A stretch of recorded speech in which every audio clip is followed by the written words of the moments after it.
ஆதவன் தொலைக்காட்சி நேயர்களுக்கு இனிமையான வணக்கம். இன்று 25 ஜூலை மாதம் 2016 திங்கட்கிழமை. நாளேடுகளில் நமது பார்வை நிகழ்ச்சியினூடாக சந்திக்கின்றோம். முதலில் இன்றைய வீரகேசரி பத்திரிகையை பார்க்கலாம். இன்றைய வீரகேசரி பத்திரிகையின் பிரதான தலைப்பு செய்தியாக புதிய அரசியலமைப்பை மஹிந்த எதிர்ப்பதேன், ஜனாதிபதி கேள்வி, ஒரு அடியேனும் பின் செல்ல மாட்டேன் என்கிறார் என்பதாக அந்த செய்தி பிரதான தலைப்பு செய்தியாக பிரசுரிக்கப்பட்டுள்ளது. நாட்டிற்கு புதிய அரசியலமைப்பு தேவை என கடந்த ஜனாதிபதி தேர்தலின் போது தனது தேர்தல் விஞ்ஞாபனத்தில் வலியுறுத்திய மஹிந்த ராஜபக்ஷ இன்று எந்த அடிப்படையில் புதிய அரசியலமைப்பை எதிர்க்கின்றார் என ஜனாதிபதி மைத்திரிபால சிறிசேன கேள்வி எழுப்பினார். சர்வதேசத்திற்கு நாட்டை காட்டிக் கொடுக்கவில்லை, எனக்கு சர்வதேசத்துடன் எந்தவிதமான தனிப்பட்ட நிகழ்ச்சி நிரலும் கிடையாது என்றும் ஜனாதிபதி குறிப்பிட்டார். ஸ்ரீலங்கா சுதந்திர கட்சியின் முன்னாள் தவிசாளரும் அமைச்சருமான மறைந்த தர்மஸ்ரீ சேனாநாயக்கவின் 16வது வருடாந்த நினைவு நிகழ்வு நேற்று ஞாயிற்றுக்கிழமை வரக்கப்புல நகரசபை மண்டபத்தில் நடைபெற்றது. இதில் பிரதம அதிதியாக கலந்து கொண்டு உரையாற்றுகையிலேயே ஜனாதிபதி மேற்கண்டவாறு கூறினார் என்பதாக அந்த செய்தி பிரதான தலைப்பு செய்தியாக பிரசுரிக்கப்பட்டுள்ளது. அடுத்ததாக வீரகேசரியின் மலையக செய்திகள் பக்கத்தில் வெளியாகிய செய்தியாக முன்னைய பிரதமரையும் இன்றைய பிரதமரையும் ஒப்பிட்டு பாருங்கள் என்பதாக அந்த செய்தி பிரசுரிக்கப்பட்டுள்ளது. மஹிந்த ஆட்சியில் இருந்த பிரதமரையும் தற்போதைய பிரதமரையும் ஒப்பிட்டு பாருங்கள். முன்னைய ஆட்சியில் பிரதம அமைச்சால் எதையும் சாதிக்க முடியவில்லை. ஆனால் தற்போதைய பிரதம அமைச்சு மூலம் பாரிய வேலை திட்டங்களை முன்னெடுத்துள்ளோம். இன்று நாட்டில் நடைபெறும் அநேகமான அபிவிருத்தி பணிகளும் திட்டங்களும் பிரதம அமைச்சின் கீழேயே இடம்பெறுகின்றன என்று ஐதேகாவின் பொதுச் செயலாளர் அமைச்சர் கபீர் ஹாசிம் தெரிவித்தார். கண்டி குயின்ஸ் ஹோட்டலில் இடம்பெற்ற ஐதேகாவின் பிரதேச மட்ட அமைப்பாளர்களது கூட்டத்திலேயே அவர் இதனை தெரிவித்தார் என்பதாக அந்த செய்தி பிரசுரிக்கப்பட்டுள்ளது.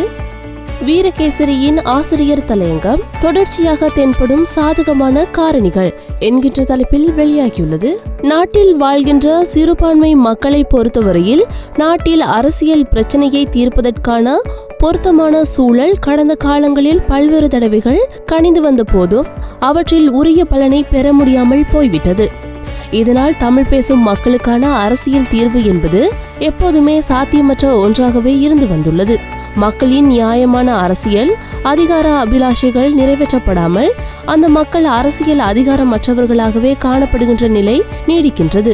தமிழ் பேசும் மக்களின் தலைமைகள் கடந்த காலங்களில் எவ்வளவு தூரம் விட்டு கொடுப்புடனும் தூர நோக்குடனும் செயற்பட்ட போதும் தீர்வு திட்டம் ஒன்றை தென்னிலங்கையிடம் பெற்றுக்கொள்வதானது சாத்தியமற்றதாகவே காணப்பட்டு வந்தது. இந்த இடத்தில் சாத்தியமற்ற என்ற சொற்பிரயோகமானது பொருத்தமற்றதாக காணப்படுகின்ற போதிலும் யதார்த்தத்தில் அதுவே ஒரு பிரதான காரணியாக இருந்து வந்துள்ளது. இதனை யாரும் மறுக்க முடியாது. தீர்வு திட்டமானது சில சந்தர்ப்பங்களில் சாத்தியமாக தென்படுகின்ற போதிலும் இறுதியில் அது சாத்தியமற்றதாகவே போய்விடுகின்றது. எனவே இந்த விடயத்தில் காணப்படும் துரதிர்ஷ்டமான நிலைமையானது தீர்வை வழங்கக்கூடாது என்ற எண்ணங்கள் மாற வேண்டும் என்பதாக அதனை வலியுறுத்தி இன்றைய ஆசிரியர் தலையங்கம் பிரசுரிக்கப்பட்டுள்ளது. அடுத்ததாக இன்றைய தினக்குரல் பத்திரிகையை பார்க்கலாம். இன்றைய தினக்குரல் பத்திரிகையின் பிரதான தலைப்பு செய்தியாக வடமாகாண மீள்குடியேற்ற செயலணிக்கு மேலும் 2 இணை தலைவர்கள் ஜனாதிபதி நியமித்தார் என்பதாக அந்த செய்தி பிரதான தலைப்பு செய்தியாக பிரசுரிக்கப்பட்டுள்ளது. வடமாகாண மீள்குடியேற்ற செயலணிக்கு 4 இணை தலைவர்களை கொண்டதாக ஜனாதிபதி மைத்திரிபால சிறிசேன விரிவாக்கியுள்ளதாக தெரிவிக்கப்படுகின்றது. யுத்தம் காரணமாக வடக்கிலிருந்து இடம்பெயர்ந்த சிங்கள முஸ்லிம் மக்களை மீள்குடியேற்றம் செய்வதற்காக அமைச்சர்களான ரிஷாட் பதியுதீன் மற்றும் பைசர் முஸ்தபா தலைமையில் செயலணி ஒன்று ஏற்படுத்தப்பட்டது. இந்த மீள்குடியேற்ற நடவடிக்கை வடமாகாணத்தில் உள்ள பாரம்பரிய சிங்கள குடியேற்ற கிராமங்களையும் திருகோணமலை மாவட்டத்தில் அச்சுறுத்தலை ஏற்படுத்தியுள்ள எல்லை கிராமங்களையும் உள்ளடக்கியதாக இருக்கும் என அறிவிக்கப்பட்டது என்பதாக அந்த செய்தி பிரசுரிக்கப்பட்டுள்ளது. மற்றொரு செய்தியாக அடுத்த 2 மாதத்தில் கோதா கைதாவார் என்பதாக அந்த செய்தி பிரசுரிக்கப்பட்டுள்ளது. தினக்குரலின் ஆசிரியர் தலையங்கம் சைபர் குற்றங்களை கட்டுப்படுத்துதல் என்கின்ற தலைப்பில் வெளியாகியுள்ளது. சமூக ஊடகங்களின் வருகை பொதுமக்களுக்கு அதிகளவு நன்மைகளை பெற்றுத்தருகின்ற அளவுக்கு பொறுப்பற்ற தரைகுறைவான இணையதளமானது சமூக ரீதியான ஒத்திசைவான தன்மைகள் மற்றும் சௌஜன்யத்திற்கு பாரிய அச்சுறுத்தலை தருவதாக பரவலான கவலையும் விசனமும் வெளிப்படுத்தப்படுகின்றது. பொதுமக்கள் மத்தியில் வெறுப்புணர்வை பரப்புவதற்கு இணையதளங்கள் பல துணை போகின்றன. கருத்து வெளிப்பாட்டு சுதந்திரம் என்ற ஜனநாயக உரிமையின் கீழ் வெறுப்பு காழ்ப்புணர்வை வெளிப்படுத்துவதற்கு அவை உதவுகின்றன. ஜனநாயக ரீதியாக செயற்படும் சகல அரசாங்கங்களும் கருத்து வெளிப்பாட்டு சுதந்திரத்திற்கு இடமளிக்கின்றன. ஆனால் பிறருக்கு எதிரான வெறுப்புணர்வுகளை பரப்புவதற்கான சுதந்திரமாக கருதி இந்த சுதந்திரத்தை வழங்கவில்லை என்பதாக அதனை வலியுறுத்தி இன்றைய ஆசிரியர் தலையங்கம் பிரசுரிக்கப்பட்டுள்ளது. அடுத்ததாக சுடரொளி பத்திரிகையை பார்க்கலாம். இன்றைய சுடரொளி பத்திரிகையின் பிரதான தலைப்பு செய்தியாக மூவர் வெட்டி கொலை, நடுநிசியில் பயங்கரம், மனைவி குழந்தையின் சடலங்களை கிணற்றில் வீசி கணவன் வெறியாட்டம் என்பதாக அந்த செய்தி பிரதான தலைப்பு செய்தியாக பிரசுரிக்கப்பட்டுள்ளது. மட்டக்களப்பு வெள்ளாவெளி போலீஸ் பிரிவிற்குட்பட்ட காக்காச்சிவெட்டை கிராமத்தில் பச்சிளங்குழந்தை உட்பட ஒரே குடும்பத்தை சேர்ந்த மூவர் வெட்டி படுகொலை செய்யப்பட்டுள்ளனர். நேற்று அதிகாலை 1 மணி அளவில் இடம்பெற்ற இந்த சம்பவத்தில் பேரின்பம் விஜிதா, பிரசாந்தன் சஸ்னிகா மற்றும் கந்தையா பேரின்பம் ஆகியோரை இவ்வாறு படுகொலை செய்யப்பட்டுள்ளனர் என்று போலீசார் தெரிவித்தனர் என்பதாக அந்த செய்தி பிரசுரிக்கப்பட்டுள்ளது. சுடரொளியின் ஆசிரியர் தலையங்கம் இராணுவ நலன் என்ற முகமுடி என்கின்ற தலைப்பில் வெளியாகியுள்ளது. இலங்கையின் உள்நாட்டு யுத்தத்தின் போது பலவந்தமாக காணாமற் போக செய்யப்பட்டோர் குறித்து விசாரணைகளை மேற்கொள்வதற்கான அலுவலகத்தை அமைப்பதற்கான சட்டமூலத்தை கடந்த வாரம் மிக கடுமையாக விமர்சித்திருந்தார் முன்னாள் ஜனாதிபதி மஹிந்த ராஜபக்ஷ. குறிப்பிட்ட சட்டமூலம் படையினருக்கு துரோகம் இழைப்பதை நோக்கமாக கொண்டது என்பது முதல் அந்த சட்டமூலத்தை ஏன் எதிர்க்க வேண்டும் என்பதற்கான பல காரணங்களையும் அவர் பட்டியலிட்டிருந்தார் என்பதாக அதனை வலியுறுத்தி இன்றைய ஆசிரியர் தலையங்கம் பிரசுரிக்கப்பட்டுள்ளது. அடுத்ததாக ஆங்கில பத்திரிகையான டெய்லி மிரர் பத்திரிகையை பார்க்கலாம்.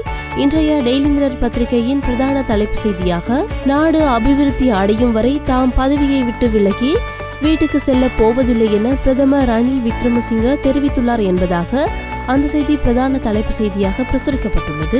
சிங்கள பத்திரிகையான லங்காதீப பத்திரிகையை பார்க்கலாம்.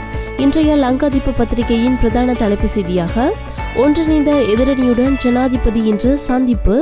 இந்த சந்திப்பில் ஒன்றிணைந்த எதிர்க்கட்சியின் பாத யாத்திரை குறித்தும் கலந்துரையாடல்கள் முன்னெடுக்கப்படலாம் என எதிர்பார்க்கப்படுவதாக அந்த செய்தி பிரசுரிக்கப்பட்டுள்ளது. அடுத்ததாக வீரகேசரியின் உலக செய்திகள் பக்கத்தில் வெளியாகிய செய்தியாக ஆப்கானில் தற்கொலை குண்டுதாரிகள் தாக்குதல், 80 பேர் பலி, 230 பேர் காயம் என்பதாக அந்த செய்தி பிரசுரிக்கப்பட்டுள்ளது. ஆப்கானிஸ்தானின் காபுல் நகரில் தற்கொலை குண்டுதாரிகள் 2 சனிக்கிழமை நடத்திய தாக்குதலில் குறைந்தது 80 பேர் பலியானதுடன் 230 பேருக்கு அதிகமானோர் காயமடைந்துள்ளனர். இந்த தாக்குதலை தாமே நடத்தியதாக IS தீவிரவாதிகள் உரிமை கோரியுள்ளனர் என்பதாக அந்த செய்தி பிரசுரிக்கப்பட்டுள்ளது. அடுத்ததாக வீரகேசரியின் இந்திய செய்திகள் பக்கத்தில் வெளியாகிய செய்தியாக நவாஸின் கனவு நிறைவேறாது என்பதாக அந்த செய்தி வெளியாகியுள்ளது. காஷ்மீர் பாகிஸ்தானின் ஒரு பகுதியாக மாறும் என்று நவாஸ் ஷெரீப் கூறியிருப்பது ஒரு மறுட்சியான ஆபத்தான கனவு. இந்த கனவு ஒருபோதும் நிறைவேறாது. பயங்கரவாதம் மீதான பாகிஸ்தானின் அபிமானமே இப்படி கூறுவதற்கு காரணம் என்று இந்திய வெளியுறவுத்துறை அமைச்சர் சுஷ்மா ஸ்வராஜ் தெரிவித்துள்ளார் என்பதாக அந்த செய்தி பிரசுரிக்கப்பட்டுள்ளது.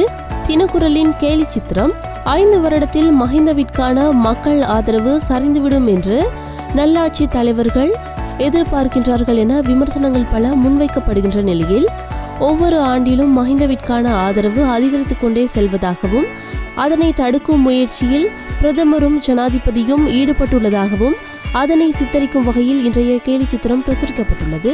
சுடரொளியின் கேலி சித்திரம் ஒன்றிணைந்த எதிர்க்கட்சியினர் எதிர்வருகின்ற 28ஆம் திகதி கண்டியில் பாத யாத்திரை ஒன்றை முன்னெடுக்க உள்ள நிலையில் அரசுக்கு எதிராக பாத யாத்திரை போகலாம் வாங்க என்று மஹிந்த அழைப்பு விடுத்துள்ளார்.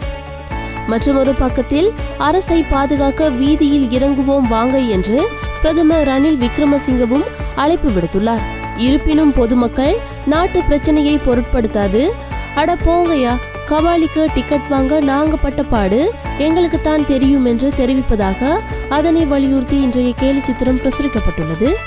இன்று கொழும்பிலிருந்து வெளியான அனைத்து நாளேடுகளினதும் செய்திகளை பார்த்திருந்தோம். மற்றும் ஒரு நாளேடுகளில் நமது பார்வை நிகழ்ச்சியினூடாக சந்திக்கும் வரை நன்றி, வணக்கம்.